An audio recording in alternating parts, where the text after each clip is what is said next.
Growing up and still today, one of my favorite parts about Remembrance Day is just hearing the stories from veterans, folks who have served our country and given us the freedom that we all enjoy today. And we are going to give you that on the show today. Going to talk to John Scott and Ken Pendergast, folks who run the Poppy campaign in the Legion here in Prince George. And they got some great stories to tell. The story of the Poppy and so much more coming up on CKPG Today. Give me a second to get ready, gotta. I need a moment, get steady, gotta. Wait up. I need a minute to jump on it, gotta. Hold up. I'm feeling good, it's getting messy,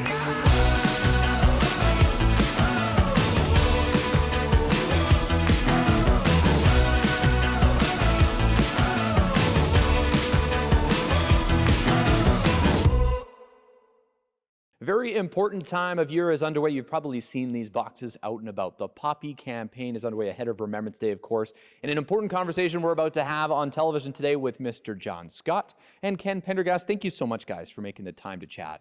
Yeah, one of my favorite conversations we get to have every year with folks, special folks like you guys. We'll start with Ken, though, because you are the Poppy chair here at the Legion in Prince George. Now, tell me a little bit about why the Poppy is so important. Well, the Legion actually will be celebrating our 100th anniversary starting here in 2026.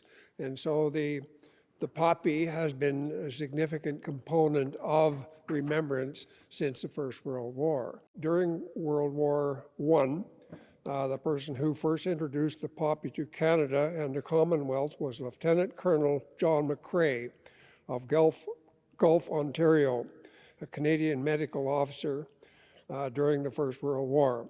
John McCrae penned the poem in Flanders Field on a scrap of paper in May 1915. In 1921, of course, the idea of the Remembrance Poppy was imagined by Madame Anna Guin of France.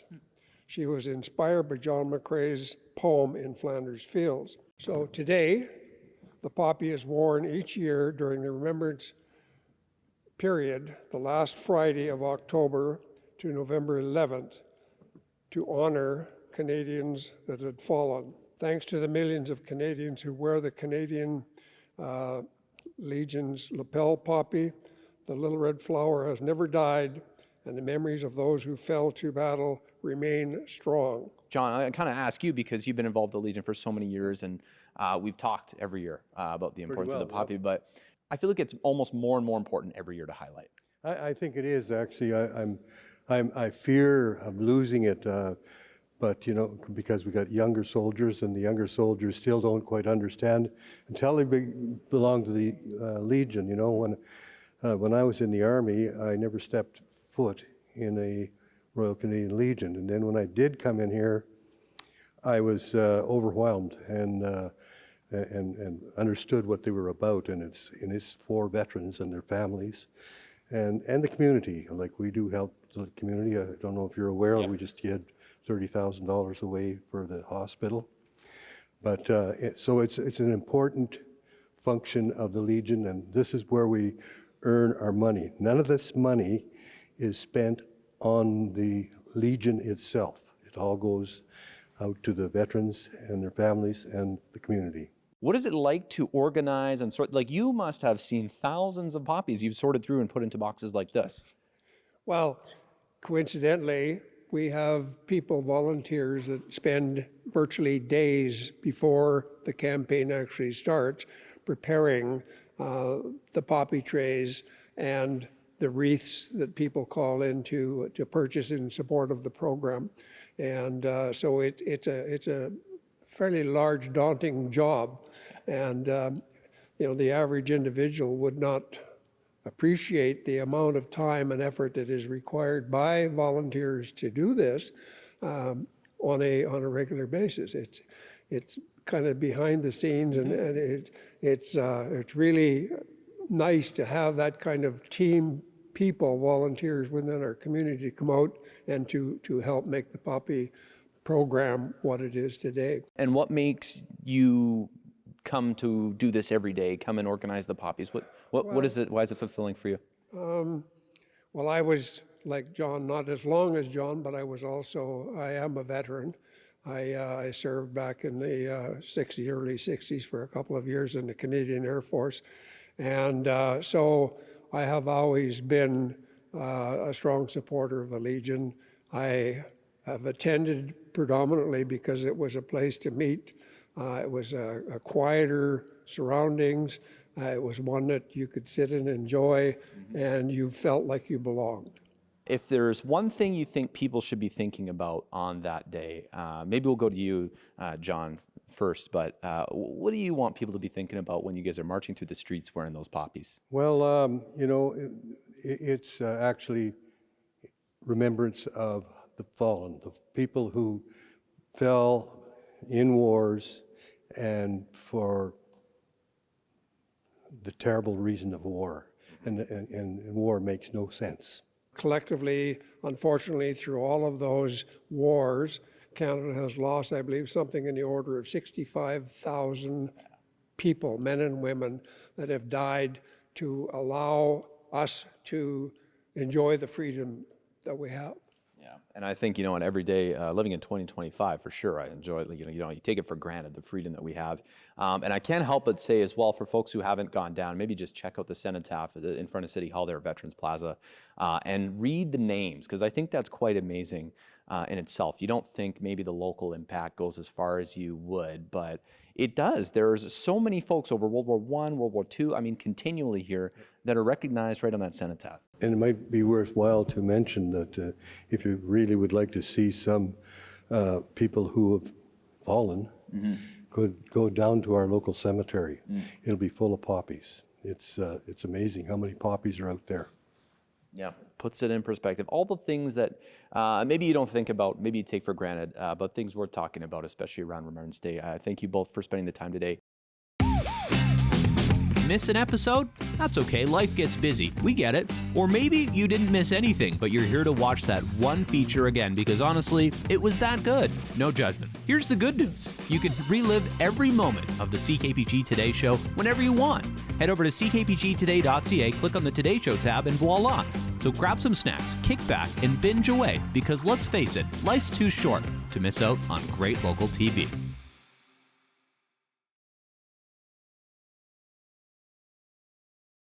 About 20 years DVDs, VCRs. That was the rage among the kids here at the Prince George Public Library. They just added the collection and now they got tons of them.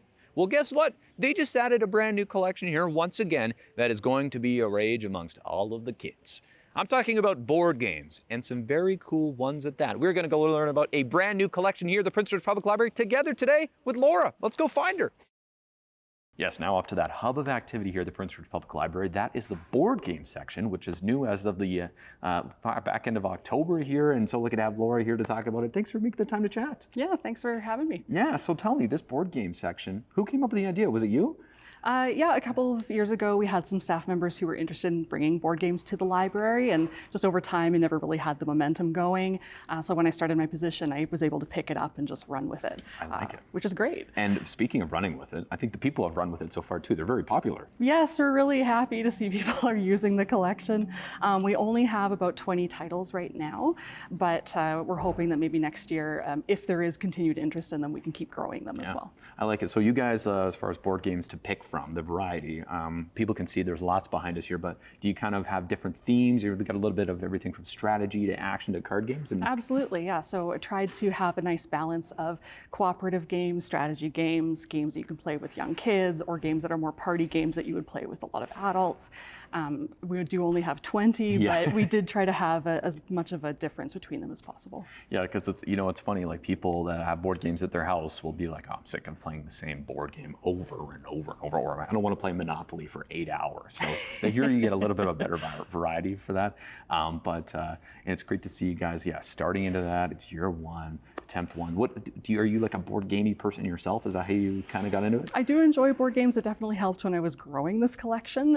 One of my favorites is Throw Burrito. Okay, tell me about this one. Yeah. So this one comes with little squishy burritos that you can throw at each other. It's marketed as a dodgeball card game. So it's just lots of fun.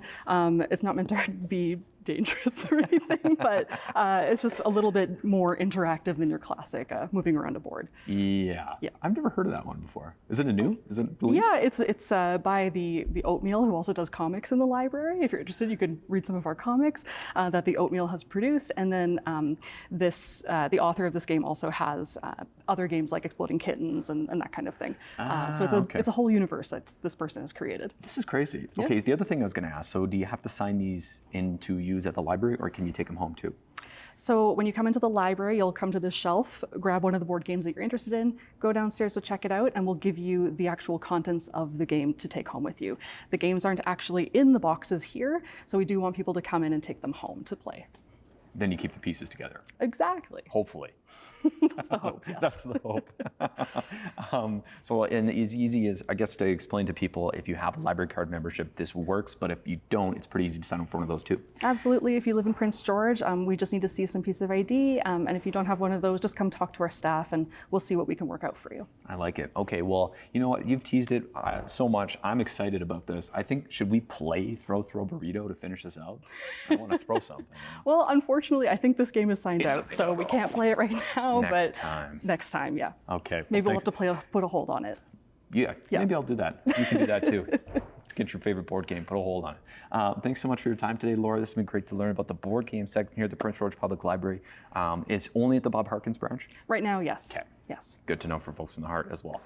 Yeah, thanks for your time, and happy board gaming, folks, here at the Public Library.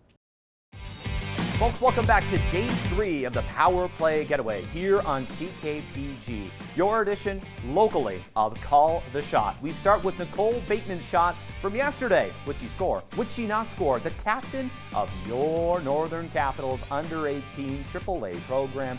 She had it in, and it looked like she bobbled the puck. But could she salvage the shot? Yes, she does. She puts it top cheddar. I hear she's a big fan of cheese.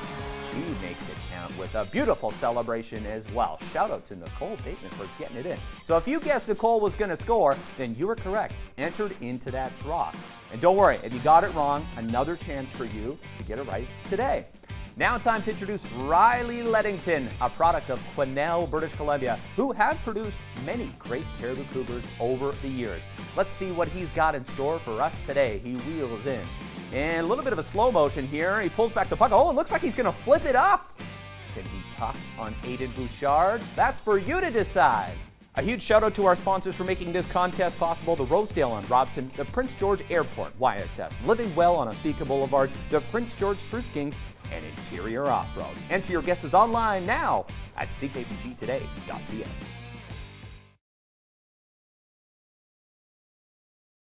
November, of course, is the 11th month of the year, but it is also known for its mustache growing capabilities. Movember, of course, as you may know watching this, we're taking part here on the show, and these guys are also taking part.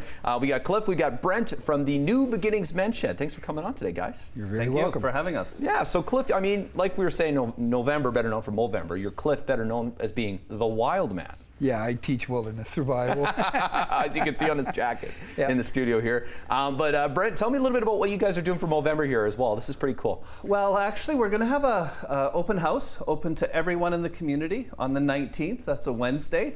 We're going to be serving hot dogs, maybe hamburgers. We'll see what's going on. And it's really to celebrate men's mental wellness. As you know, men don't like kind of seeking help. Right.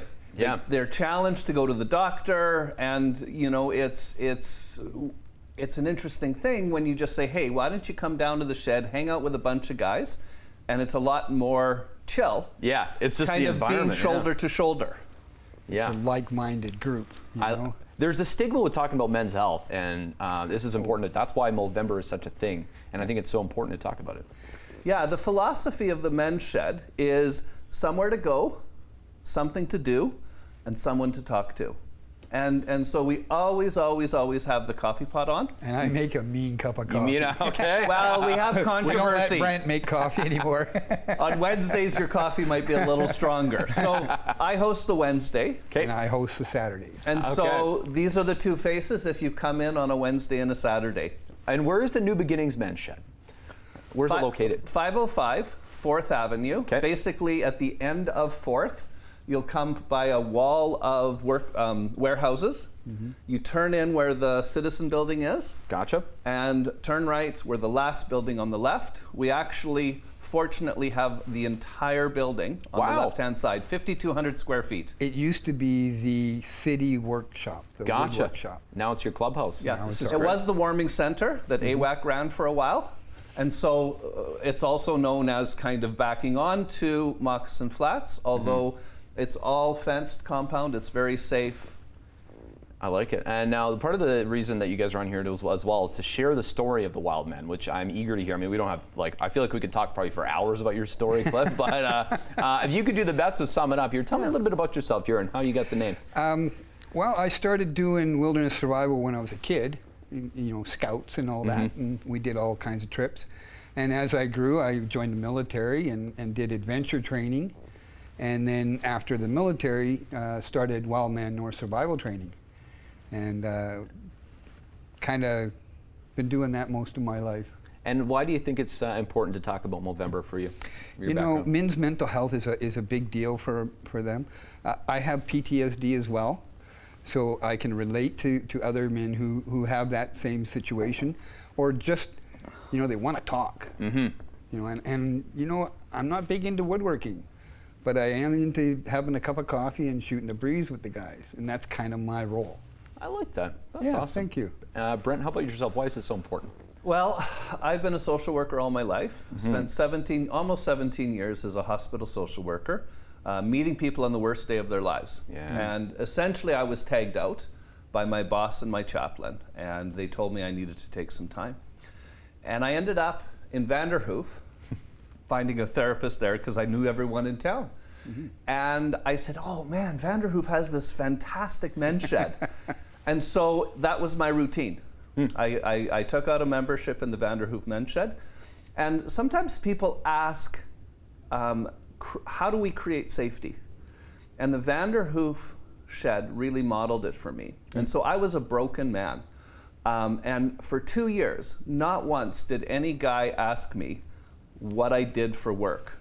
Yeah. And that's what I needed. So I could volunteer that, but it's just a safe place to come. And at the beginning, I just sat there and listened and was just part of the group. And being safe. Yeah. Well, that's Cliff and I, we're very diverse people. There's only one principle that we abide by at the shed, and that is respect. Absolutely.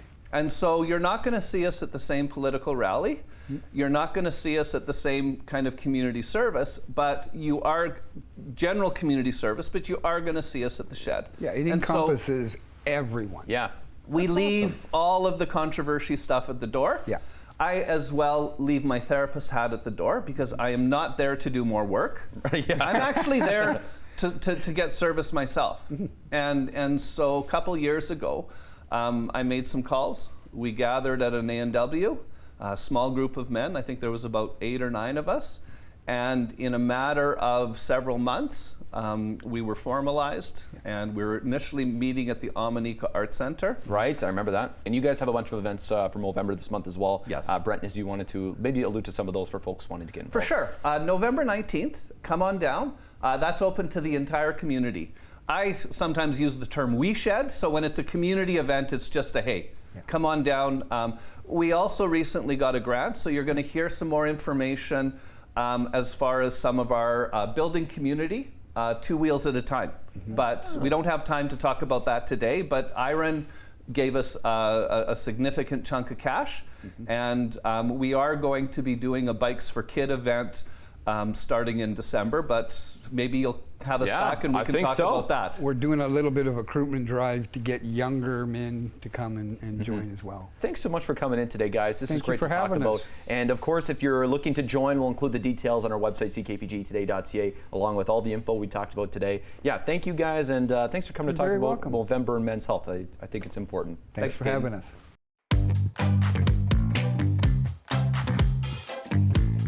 Taking a look outside at our CKPG snapshot of the day, courtesy of Marianne Borich, who spent some time at McMillan Creek Park in Prince George. This is the edge of the Nechako River. And yeah, you can see how much the water fluctuates on the Nechako is quite something. Now this spot in particular was pretty much all underwater when the salmon were coming through in late August into September, and now has dropped down to its fall levels. Still not quite that low, but pretty low comparably in the Nechako, wherever it is. Thanks for taking this shot, Marianne, thinking of us and sending it our way. Folks, we'd love for you to do the same. snapshot@ckpg.com is our email.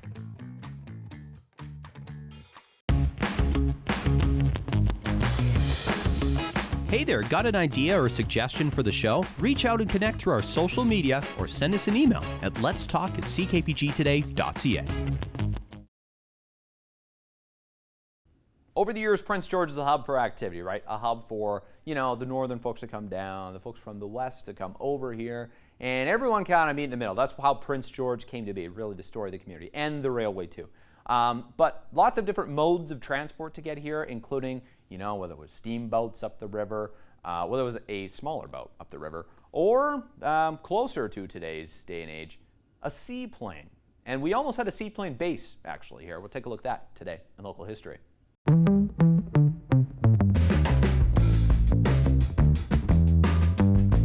Taking a look back in 1957, the DOT. They offered a lease for a seaplane base here in Prince George, and this may be something you didn't know, was at the Hudson's Bay Slough. Yeah, the Department of Transportation was like, you guys want to operate a seaplane base? Well, you can. And council, well, they considered it. They considered an application as well, providing this final approval. And if the DOT accepted, then planes could get underway, landing in the spring, maybe even earlier. But, well, as it would shake out, no seaplane base here in Prince George. I'm just out here saying it's kind of too bad. The seaplane base would have been pretty cool here. Imagine hopping on a Harbor Air flight and you just, wheel down to Kelowna, you wheel down to Vancouver, who knows where. The possibilities are endless on the seaplanes. But it didn't happen. I'll tell you what did happen. A great show today with some great folks from the Legion. Shout out to John Scott and Ken Pendergast for taking the time, folks. And we'll see you for more good stuff on the show tomorrow. Okay, don't forget to enter that Power Play Getaway online and make your guess. Is the shooter going to get it in or not? All right, see you tomorrow. Bye for now.